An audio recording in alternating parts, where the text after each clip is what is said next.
കേരളത്തിൽ കലാപത്തിനാണ് പ്രധാനമന്ത്രി നരേന്ദ്രമോദിയുടെ ശ്രമമെന്ന് കോടിയേരി ബാലകൃഷ്ണൻ. ഹർത്താൽ നടത്തി ബിജെപി ഗിന്നസ് ബുക്കിൽ ഇടം നേടാൻ ശ്രമിക്കുന്നു. പ്രധാനമന്ത്രി തന്നെ ഹർത്താലിനെ പിന്തുണയ്ക്കുന്നത് അസാധാരണ സംഭവമെന്നും കോടിയേരി പറഞ്ഞു. ജനുവരി 22 സുപ്രീം കോടതി റിവ്യൂ കേൾക്കാമെന്ന് പറഞ്ഞിരിക്കുന്നു.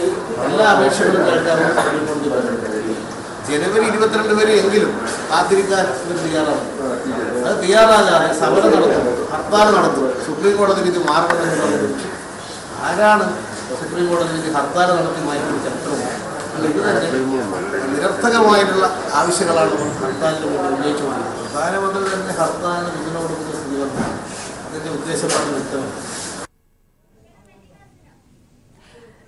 റഫേലിൽ CAG റിപ്പോർട്ട് PSCക്ക് മുന്നിൽ എത്തിയിട്ടില്ലെന്ന് മല്ലികാർജുൻ ഖാർഗെ കോടതിയെ തെറ്റിദ്ധരിപ്പിച്ചു. PSC അംഗങ്ങൾ ചേർന്ന് വിഷയം ചർച്ച ചെയ്യുമെന്നും സംയുക്ത പാർലമെന്ററി സമിതി വേണമെന്ന് തന്നെയാണ് ആവശ്യമെന്നും മല്ലികാർജുൻ ഖാർഗെ വ്യക്തമാക്കി. रफेल के बारे में सरकार ने जिन चीजों को ठीक ढंग से रखना चाहिए था उन्होंने नहीं रखा कि CAG रिपोर्ट पेश की गई है पार्लियामेंट में, और जब खुद ही वो लोग ऐसा गलत इंफॉर्मेशन जब सुप्रीम कोर्ट को फीड करते हैं और उसके आधार पर अगर कोई ऐसा निर्णय आता है, ये सब देश के लोगों को चौंकाने की बात है. റഫേൽ ഇടപാടിൽ കേന്ദ്ര സർക്കാരിനെതിരെ BJP നേതാവ് സുബ്രഹ്മണ്യൻ സ്വാമി. CAG റിപ്പോർട്ട് PSCക്ക് മുൻപിൽ വന്നില്ലെങ്കിൽ മല്ലികാർജുൻ ഖാർഗെ സുപ്രീം കോടതിയെ സമീപിക്കണമെന്നും സുബ്രഹ്മണ്യൻ സ്വാമി. സുപ്രീം കോടതിയുടെ വിധി പ്രസ്താവത്തിൽ പറഞ്ഞിരിക്കുന്ന പല കാര്യങ്ങളിലും അപാകതയുണ്ടെന്ന് ചൂണ്ടിക്കാട്ടി കോൺഗ്രസും പ്രതിഷേധം ശക്തമാക്കിയിരിക്കുകയാണ്. ഹരീഷ് ചേരുന്നുണ്ട് വിവരങ്ങളുമായി. ഹരീഷ്, സുബ്രഹ്മണ്യൻ സ്വാമി ഇപ്പോൾ ഈ ഒരു വിഷയത്തിൽ എന്താണ് പറഞ്ഞിരിക്കുന്നത്? പ്രിയ, റഫേൽ യുദ്ധവിമാന കരാറുമായി ബന്ധപ്പെട്ടുകൊണ്ട് തന്നെ ഇന്നലെ രാവിലെ 10:30 കൂടി തന്നെയാണ് സുപ്രീം കോടതിയുടെ വിധി ഉണ്ടായത്. ആ സുപ്രീം കോടതി വിധിയുടെ അടിസ്ഥാനത്തിൽ എല്ലാ ഹർജികളും 6 ഹർജികളും സുപ്രീം കോടതി തള്ളിയിരിക്കുന്നു. ആ ഹർജി തള്ളിയതിൽ തന്നെ പല അപാകതകളുണ്ട്. ആ വിധി പ്രസ്താവത്തിൽ അപാകത ഉണ്ടെന്നുള്ള ഒരു നിലപാട് കോൺഗ്രസും അതുപോലെ തന്നെ ഹർജിക്കാരും ചൂണ്ടിക്കാണിച്ചു. ഇതിന്റെ അടിസ്ഥാനത്തിലായിരുന്നു സുബ്രഹ്മണ്യ സ്വാമിയുടെ പ്രതികരണം. അദ്ദേഹം പറഞ്ഞിരിക്കുന്നു, ഇങ്ങനൊരു വിഷയമുണ്ടെങ്കിൽ അത് അടിയന്തരമായി തന്നെ അത് സുപ്രീം കോടതിയെ ശ്രദ്ധയിൽപ്പെടുത്തണം. റിവ്യൂ പെറ്റീഷൻ അല്ലെങ്കിൽ പുനഃപരിശോധന ഹർജിയോ അല്ലെങ്കിൽ സത്യവാങ്മൂലമോ മല്ലികാർജുൻ ഖാർഗെയോ കോൺഗ്രസോ സമർപ്പിക്കണമെന്നുള്ള ആവശ്യമാണ് അദ്ദേഹം മുന്നോട്ട് വെച്ചിരിക്കുന്നത്. ഈ CAG റിപ്പോർട്ട് PSCക്ക് മുന്നിൽ വന്നിട്ടില്ല, CAG റിപ്പോർട്ട് അവിടെ അങ്ങനെ റിപ്പോർട്ട് ഇല്ല എന്നുള്ള അടിസ്ഥാനമല്ല, ഇങ്ങനെയുള്ള കാര്യങ്ങളെല്ലാം തന്നെ മുന്നോട്ട് വെക്കുമ്പോൾ ആ കാര്യങ്ങളെല്ലാം തന്നെ സുപ്രീം കോടതി ശ്രദ്ധയിൽപ്പെടുത്തണമെന്നും സുബ്രഹ്മണ്യ സ്വാമി വ്യക്തമാക്കിയിരിക്കുന്നു.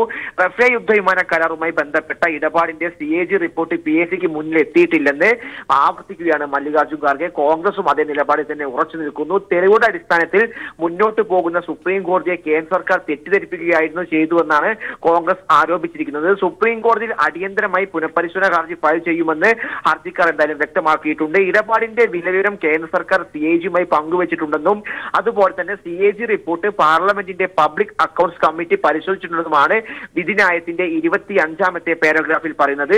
29 പേജുള്ള വിധി പ്രസ്താവത്തിലെ 21ാമത്തെ പേജിലാണ് 25ാമത്തെ പാരഗ്രാഫിലാണ് ഇങ്ങനെയുള്ള കാര്യങ്ങൾ വ്യക്തമാക്കിയിരിക്കുന്നത്. എന്നാൽ റഫാൽ ഇടപാടുമായി ബന്ധപ്പെട്ട് CAGയുടേതായി ഒരു റിപ്പോർട്ടും ഇതുവരെ പാർലമെന്റിന് മുമ്പാകെ വെച്ചിട്ടില്ല. പാർലമെന്റിൽ അവതരിപ്പിച്ച ശേഷമാണ് CAG റിപ്പോർട്ട് വിശദ പരിശോധനയ്ക്കായി പബ്ലിക് അക്കൗണ്ട്സ് കമ്മിറ്റിക്ക് മുമ്പാകെ എത്തുക. ഇതാണ് ഇതിന്റെ പ്രൊസീജിയർ. പക്ഷേ ഇതൊന്നും തന്നെ നടന്നിട്ടില്ല എന്നാണ് കോൺഗ്രസും അതുപോലെ തന്നെ ഹർജിക്കാരും ചൂണ്ടിക്കാണിക്കുന്നത്.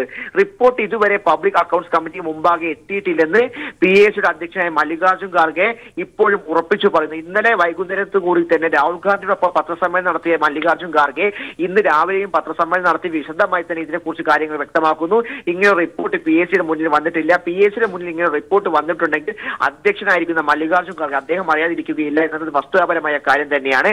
നിലവിൽ CAG റിപ്പോർട്ട് PSCക്ക് മുമ്പിൽ വന്നില്ലെങ്കിൽ മല്ലികാർജുൻ ഖാർഗെ സുപ്രീം കോടതിയെ സമീപിക്കണമെന്നുള്ള നിർദ്ദേശമാണ് സുബ്രഹ്മണ്യ സ്വാമി നടത്തിയിരിക്കുന്നത്.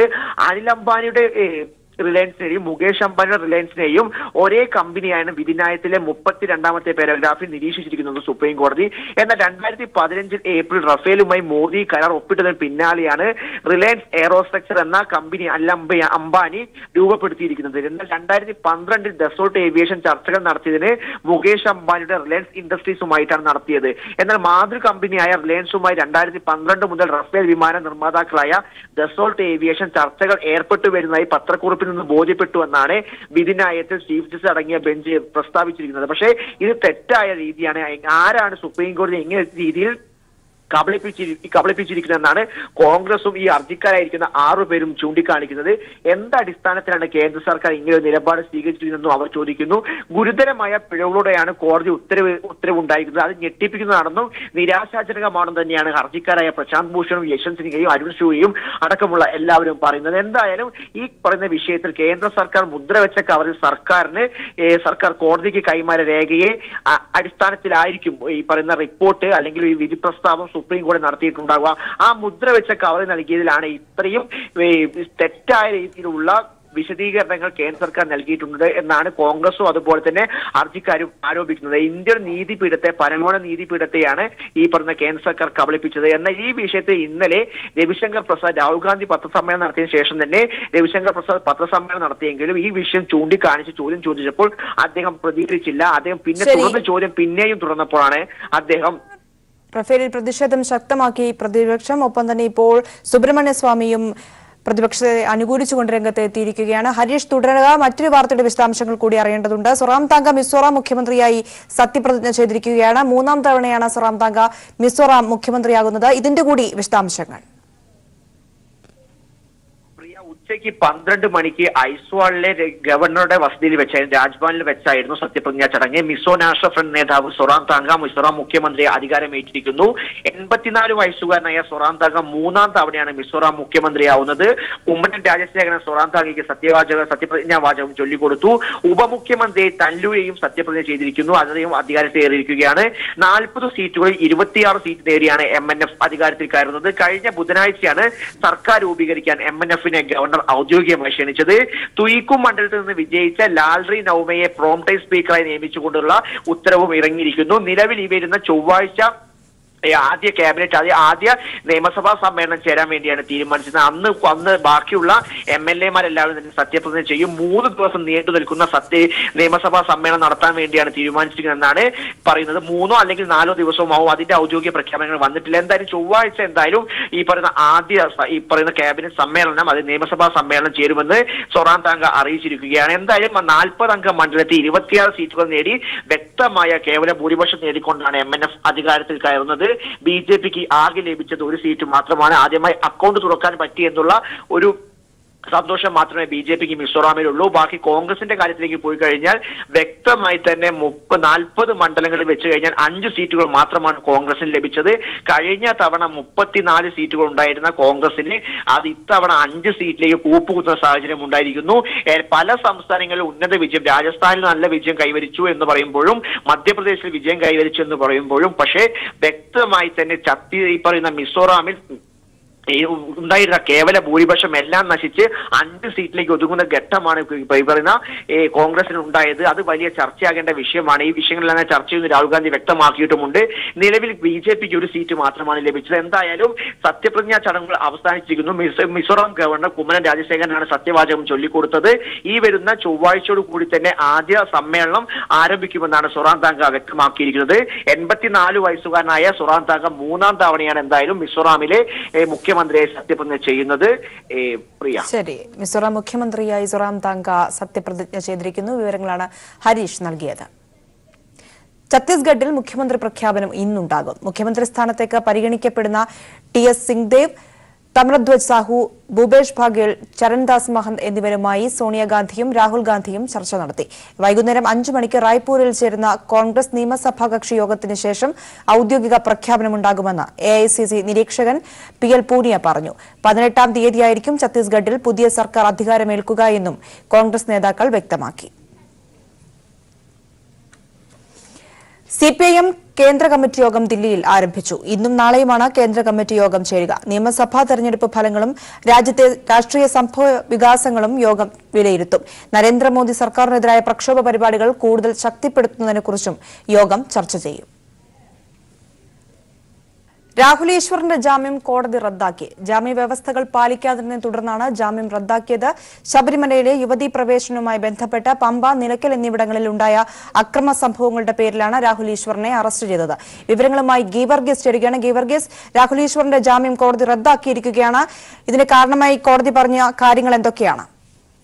പ്രിയ, ശബരിമലയിൽ സംഘർഷമുണ്ടാക്കിയ കേസിലാണ് രാഹുൽ ഈശ്വറിന്റെ ജാമ്യം ഇപ്പോൾ കോടതി റദ്ദാക്കിയിരിക്കുന്നത്. റാന്നി ഗ്രാമ ന്യായാലയ കോടതിയുടെയാണ് നടപടി. എല്ലാ ശനിയാഴ്ചയും രാവിലെ 9 മണിക്കും 11 മണിക്കും ഇടയിൽ പമ്പ പോലീസ് സ്റ്റേഷനിൽ ഒപ്പിടണമെന്നും അന്വേഷണത്തോട് സഹകരിക്കണം എന്നതടക്കമുള്ള വ്യവസ്ഥകളിലായിരുന്നു റാന്നി കോടതി രാഹുൽ ഈശ്വറിന് മുമ്പ് ജാമ്യം അനുവദിച്ചിരുന്നത്. എന്നാൽ ഈ ജാമ്യവ്യവസ്ഥകൾ ലംഘിച്ചതിനാണ് ഇപ്പോൾ കോടതി രാഹുൽ ഈശ്വറിന്റെ ജാമ്യം റദ്ദ് ചെയ്ത് വീണ്ടും അറസ്റ്റ് ചെയ്യാൻ ഉത്തരവിട്ടിരിക്കുന്നത്. ഇന്നും കഴിഞ്ഞ 2 ശനിയാഴ്ചയും രാഹുൽ ഈശ്വർ പമ്പ സ്റ്റേഷനിൽ ഹാജരായിരുന്നില്ല. പമ്പ സ്റ്റേഷനിൽ രാഹുൽ ഹാജരായി ഒപ്പിടണമെന്നായിരുന്നു ഒരു വ്യവസ്ഥ. ഇന്ന് രാഹുൽ ഈശ്വർ ബംഗളൂരുവിലാണെന്നും കാണിച്ച് അവധി നൽകണമെന്ന് കാണിച്ച് അഭിഭാഷകൻ അപേക്ഷ നൽകിയിരുന്നു. പക്ഷേ ഈ അപേക്ഷ അംഗീകരിക്കാൻ കോടതി തയ്യാറായില്ല. തുടർച്ചയായിട്ട് ജാമ്യവ്യവസ്ഥ ലംഘിക്കുന്നത് ശ്രദ്ധയിൽപ്പെട്ടുവെന്നും കോടതി വ്യക്തമാക്കി. അതുകൊണ്ട് തന്നെ രാഹുൽ ഈശ്വറിനെ ജാമ്യം റദ്ദ് ചെയ്യുന്നതും ഉടൻ തന്നെ അറസ്റ്റ് ചെയ്യണമെന്നാണ് ഇപ്പോൾ കോടതി വ്യക്തമാക്കിയിരിക്കുന്നത്. ഇപ്പോൾ പോലീസ് രാഹുൽ എവിടെയാണെന്ന് അന്വേഷിച്ചു വരികയാണ്. കോടതി ഉത്തരവ് കിട്ടുന്ന മുറയിൽ തന്നെ ഇന്ന് തന്നെ അല്ലെങ്കിൽ നാളെ അറസ്റ്റ് ചെയ്യാനുള്ള നീക്കത്തിലുമാണ്. പ്രിയ, രാഹുൽ ഈശ്വറിന്റെ ജാമ്യം റാന്നി കോടതി റദ്ദാക്കിയിരിക്കുകയാണ്. ജാമ്യ വ്യവസ്ഥകൾ പാലിക്കാത്തതിനെ തുടർന്നാണ് നടപടി. രാഹുലിനെ അറസ്റ്റ് ചെയ്യാനും കോടതി ഉത്തരവിട്ടിരിക്കുന്നു. വിവരങ്ങളാണ് ഗീവർഗീസ് നൽകിയത്. ട്രാൻസ്ജെൻഡേഴ്സ് വിഭാഗത്തിന്റെ ശബരിമല പ്രവേശനത്തിൽ ഉചിതമായ സമയത്ത് ഉചിതമായ തീരുമാനം സർക്കാർ കൈക്കൊള്ളുമെന്ന് ദേവസ്വം വകുപ്പ് മന്ത്രി കടകംപള്ളി സുരേന്ദ്രൻ. ബലിദാനികളെ സൃഷ്ടിക്കാനുള്ള BJP ശ്രമങ്ങൾ അപഹാസ്യമാണെന്നും അദ്ദേഹം തിരുവനന്തപുരത്ത് പറഞ്ഞു. അങ്ങനെ ഒരു പ്രശ്നം വരുമ്പോൾ സർക്കാർ വളരെ യുക്തമായിട്ടുള്ള നടപടികൾ ഗവൺമെൻറ് സ്വീകരിക്കും. BJP എന്ന് പറയുന്ന രാഷ്ട്രീയ കക്ഷി നമ്മുടെ സംസ്ഥാനത്ത് ചെന്നുപെട്ടിരിക്കുന്ന രാഷ്ട്രീയ അധപ്പതനത്തിൻ്റെ ആഴം വ്യക്തമാക്കുന്നതാണ് ഈ വേണുഗോപാലൻ നായരുടെ മൃതശരീരവും വഹിച്ചുകൊണ്ടുള്ള അവരുടെ വിലാപയാത്രയും ഇന്നലെ അവർ സെക്രട്ടേറിയറ്റ് നടയിലും അതുപോലെ ചൂഴമ്പാലയിലുമെല്ലാം അവർ നടത്തിയ നാടകങ്ങളുമെല്ലാം തന്നെ നമ്മുടെ സംസ്ഥാനത്തെ സംബന്ധിച്ചിടത്തോളം കുഴപ്പങ്ങളും പ്രശ്നങ്ങളും ഉണ്ടാക്കി, അരാജക അവസ്ഥയുണ്ടാക്കി, പോലീസിനെ ആക്രമിച്ച് ബലിദാനികളെ സൃഷ്ടിക്കുക എന്നുള്ളതാണ് BJP ലക്ഷ്യമിടുന്നതെന്ന് ഇന്നലെയും ശിവദാസന്റെ ആക്സിഡന്റ് ഡെത്തിനെ ബലിദാനിയാക്കി മാറ്റിയതിലൂടെ എല്ലാം തന്നെ ബോധ്യമാകുന്നുണ്ട്. സന്നിധാനത്ത് സംഘപരിവാർ സംഘടനകളുടെ പ്രതിഷേധത്തെ തുടർന്ന് പോലീസ് സ്ഥാപിച്ചിരുന്ന ബാരിക്കേഡുകൾ ഭാഗികമായി മാറ്റി. ഹൈക്കോടതി നിർദ്ദേശത്തെ തുടർന്ന് ബാവൂർനടയിലെയും വടക്കേ നടയിലെയും ബാരിക്കേഡുകളാണ് മാറ്റിയത്. പുലർച്ചെ 3 മുതൽ 11:30 വരെ ഇവിടേക്ക് അയ്യപ്പന്മാർക്ക് പ്രവേശിച്ച് വിശ്രമിക്കാമെന്ന് IG ദിനേന്ദ്ര കശ്യപ് പറഞ്ഞു. ശബരിമല വിശേഷങ്ങൾ co-powered by Kannur international airport. Kannur അന്താരാഷ്ട്ര വിമാനത്താവളം. കണ്ണൂരിന്റെ ചിറകിൽ നവകേരളം പറക്കും.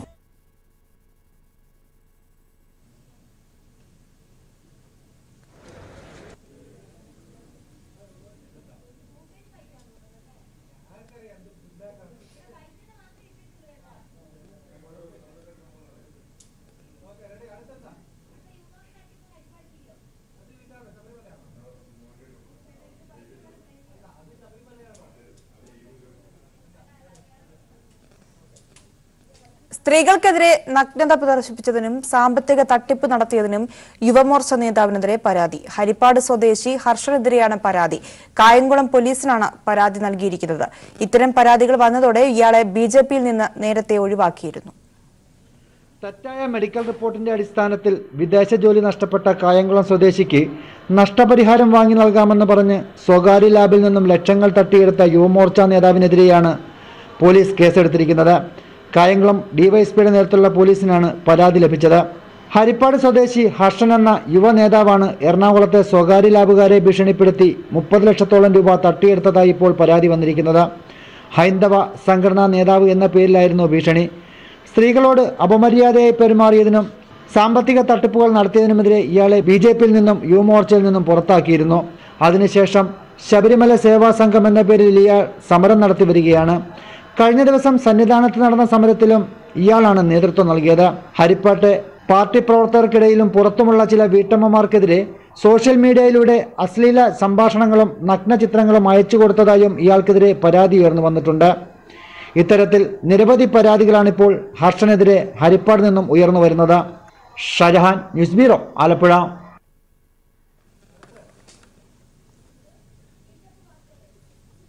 ഗ്വാളിയർ രൂപത ബിഷപ്പ് മാർ തോമസ് തെന്നാട്ട് വാഹനാപകടത്തിൽ മരിച്ചു.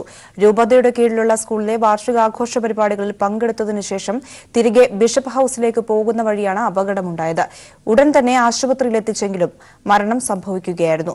കോട്ടയം അതിരൂപത അംഗവും ഏറ്റുമാനൂർ സെന്റ് ജോസഫ് കനായ കാത്തോലിക്ക ഇടവക അംഗവുമാണ് തോമസ് തെന്നാട്ട്. 2016 ഒക്ടോബർ 18 ഫ്രാൻസിസ് മാർപ്പാപ്പ ഇദ്ദേഹത്തെ ഗ്വാളിയർ രൂപത ബിഷപ്പായി നിയമിച്ചത്. പരസ്യ മദ്യപാനം തടയാനെത്തിയ SIയെ ആക്രമിച്ചു. മുൻ ഗുണ്ടാ സംഘാംഗമായ യൂത്ത് കോൺഗ്രസ് മണ്ഡലം സെക്രട്ടറിയും മഹിളാ മോർച്ച നേതാവിന്റെ മകനുമടക്കം 3 പേർ പിടിയിൽ. കോട്ടയം വെസ്റ്റ് പോലീസ് സ്റ്റേഷനിലെ ഗ്രേഡ് SI ടോം മാത്യുവിന് നേരെ ആക്രമണമുണ്ടായത്.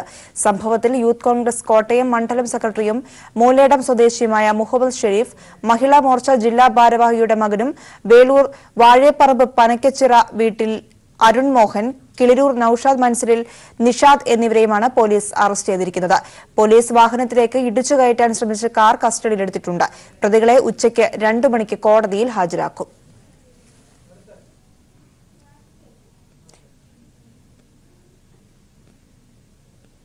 കൊല്ലം ഫാത്തിമ മാതാ നാഷണൽ കോളേജിലെ രാഖി കൃഷ്ണ ജീവനൊടുക്കിയ കേസ് ക്രൈംബ്രാഞ്ചിന് വിട്ടു.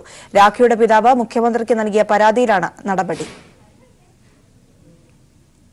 കഴിഞ്ഞ മാസം 28-നാണ് പരീക്ഷാ കുപ്പിയുടെ ആരോപണത്തെ തുടർന്ന് രാഖി കൃഷ്ണ ജീവനൊടുക്കിയത്.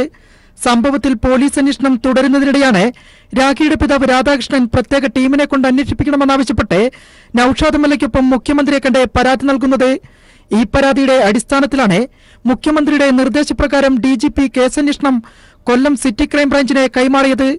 രാഖി കൃഷ്ണ ധരിച്ചിരുന്ന വസ്ത്രത്തിൽ എഴുതിയിരുന്ന ഇംഗ്ലീഷ് വാചകങ്ങൾ കോപ്പിയടിക്ക് ഉപയോഗിച്ചതാണോ എന്നറിയാൻ ഉത്തരങ്ങളുടെ ഫോട്ടോയും ചോദ്യക്കടലാസും കേരള സർവകലാശാലയുടെ പരിശോധിച്ച് റിപ്പോർട്ട് നൽകാൻ പോലീസ് നിർദ്ദേശിക്കുകയും ചെയ്തിരുന്നു.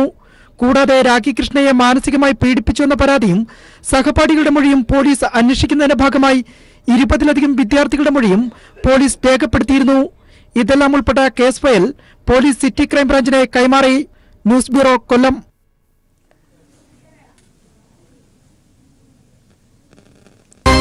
ഇപ്പോൾ ശ്രീമതി ടീച്ചർ മാധ്യമങ്ങളെ കാണുന്നു.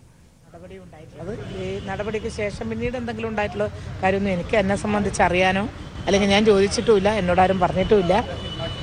മറ്റേ നടപടി പിന്നെ മെൽ കമ്മിറ്റി അംഗീകരിക്കുക എന്നുള്ളതാണ്. അത് CC തീർച്ചയായിട്ടും അംഗീകരിക്കും.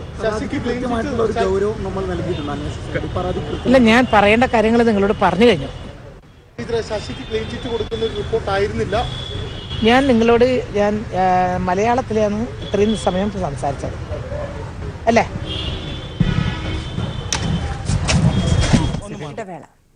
ദീർഘമായ സമര പോരാട്ടങ്ങളിലൂടെയാണ് അനാചാരങ്ങൾ സംസ്ഥാനത്ത് ഇല്ലാതാക്കിയതെന്ന് കവി കുരീപ്പുഴ ശ്രീകുമാർ. ഇതിന് സ്ത്രീകൾ ഉൾപ്പെടെയുള്ളവർ മുന്നിൽ നിന്ന ചരിത്രമാണുള്ളതെന്നും ആ പാരമ്പര്യം കാത്തുസൂക്ഷിക്കാൻ വനിതാ മതിലിൽ എല്ലാ വനിതകളും അണിചേരണമെന്നും അദ്ദേഹം പറഞ്ഞു. ദീർഘമായ സമരങ്ങളിലൂടെയാണ് നമ്മളുടെ സഹോദരിമാർ പുരോഗതിയിലേക്ക് വന്നത്. ആ സമരങ്ങളുടെ കാലത്ത് തന്നെ എതിർക്കുവാനും വനിതകളുണ്ടായിരുന്നു എന്നുള്ളത് ചരിത്രത്തിലെ ഏറ്റവും വലിയ ഫലിതമാണ്. പെരിനാട് സമരം എന്നത് അഷ്ടമുടിക്കായലിൻ്റെ തീരത്ത് നടന്ന സമരമാണ്. പെരിനാട് സമരം സ്ത്രീകൾക്ക് മേൽക്കുപ്പായം ധരിക്കാൻ വേണ്ടിയിട്ടുള്ള സമരമായിരുന്നു. ആ സമരത്തിൽ പങ്കെടുത്ത അത് സംഘടിപ്പിച്ച നേതാവ് അടക്കം, ഗോപാലദാസ് എന്ന നേതാവിനെ അടക്കം ഇല്ലാതാക്കാനാണ് അന്നത്തെ സദാചാരവാദികൾ, സവർണ സംസ്കാരമുള്ള ആളുകൾ പരിശ്രമിച്ചത്. പക്ഷേ ആ സമരം താൽക്കാലികമായിട്ട് അടിച്ചമർത്താൻ സാധിച്ചു എങ്കിലും വളരെ വലിയ മുന്നേറ്റമാണ് അതുകൊണ്ട് ഉണ്ടായത്. ഇന്ന് കേരളത്തിൽ മാറുമറയ്ക്കാത്ത ഒരൊറ്റ സഹോദരി പോലും ഇല്ല എന്നുള്ളത് വേറൊരു ചരിത്ര യാഥാർത്ഥ്യമാണ്. വഴിയെ നടക്കാൻ വേണ്ടിയിട്ടുള്ള സമരം, അതുപോലെ തന്നെ വേലൂര് മണിമലർക്കാവിൽ നടന്ന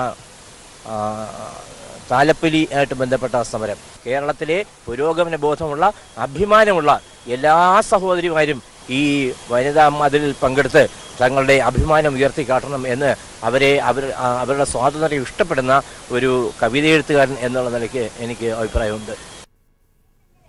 സ്ത്രീകളുടെ അവകാശ പോരാട്ട ചരിത്രത്തിലെ ജ്വലിക്കുന്ന അധ്യായമാണ് തൃശൂർ ജില്ലയിലെ വേലൂർ മണിമലർക്കാവ് സമരം. ക്ഷേത്രത്തിലെ വേലയ്ക്ക് സ്ത്രീകളുടെ മാറുമറയ്ക്കാനുള്ള അവകാശത്തിനായി കമ്മ്യൂണിസ്റ്റ് പാർട്ടി നേതൃത്വം നേടിയ വിജയഗാഥയാണ് മണിമലർക്കാവ് സമരം. അന്നത്തെ ആ പോരാട്ടത്തിനും വർഗീയവാദികളും അന്ധവിശ്വാസികളും എതിരായിരുന്നു. അന്ന് ആ സമരത്തിന്റെ മുന്നണി പോരാളികളിൽ ഒരാളായിരുന്ന KS ശങ്കരൻ വനിതാ മതിലിന് ആശംസകൾ നേർന്നു. പഴഞ്ചൻ സമ്പ്രദായത്തിലേക്ക് വീണ്ടും കൊണ്ടുപോകണമെന്നാണ് ഇപ്പോഴത്തെ സവർണ മേധാവികൾ ഉദ്ദേശിക്കുന്നത്. അതാണ് മറ്റേ ശബരിമലയിൽ കാണിച്ചുകൊണ്ടിരിക്കുന്ന സ്ഥിതി. ഇതിന് അറുതി വരുത്തണം. അതുകൊണ്ടാണ് ഈ മതൽ നവോത്ഥാന പ്രസ്ഥാനങ്ങളും സാംസ്കാരിക പ്രസ്ഥാനങ്ങളും അതുപോലുള്ള ആളുകളല്ല കൂടി ഈ വരുന്ന മതിൽ സമരം അതിന് എല്ലാ വിധത്തിലുള്ള സപ്പോർട്ടുകളും പിന്തുണയും നാട്ടിലെ ജനങ്ങൾ ആഗ്രഹിച്ചുകൊണ്ടിരിക്കുകയാണ്. അത് വിജയിക്കും, അത് നടപ്പാവും. കാഞ്ചീപുരത്തിൽ വേറിട്ട കാഴ്ചകളുമായി ബീന കണ്ണൻ ബ്രൈഡൽ ഷോ കൊച്ചിയിൽ നടന്നു. ബോളിവുഡ് താരങ്ങളായ രവീണ ടണ്ടനും ശ്രേയാ ശരണും ചേർന്നാണ് ഇക്കുറി ഷോ നയിച്ചത്. സ്ത്രീ മനസ്സിലെ രാജകീയ വസ്ത്രഭാവനകളായിരുന്നു ഇന്ത്യയിലെ സൂപ്പർ മോഡലുകൾ പങ്കെടുത്ത ഷോയുടെ പ്രമേയം. വർണ്ണവൈവിധ്യമുള്ള ബ്രൈഡാകാൻ വിവാഹത്തിന് തയ്യാറെടുക്കുന്ന യുവതികൾക്ക് വേണ്ടിയുള്ള വിസ്മയ സാരികളുടെ നിര ഷോയിലുടനീളം നിറഞ്ഞുനിന്നു. രാജ്യത്തിന്റെ വിവിധ ഭാഗത്തു നിന്നുള്ള എംബ്രോയിഡറികൾ പരമ്പരാഗത കാഞ്ചീപുരത്തിൽ ഇഴചേർന്നപ്പോഴുള്ള മനോഹാരിത ബ്രൈഡൽ ഷോയെ കൂടുതൽ ആകർഷകമാക്കി.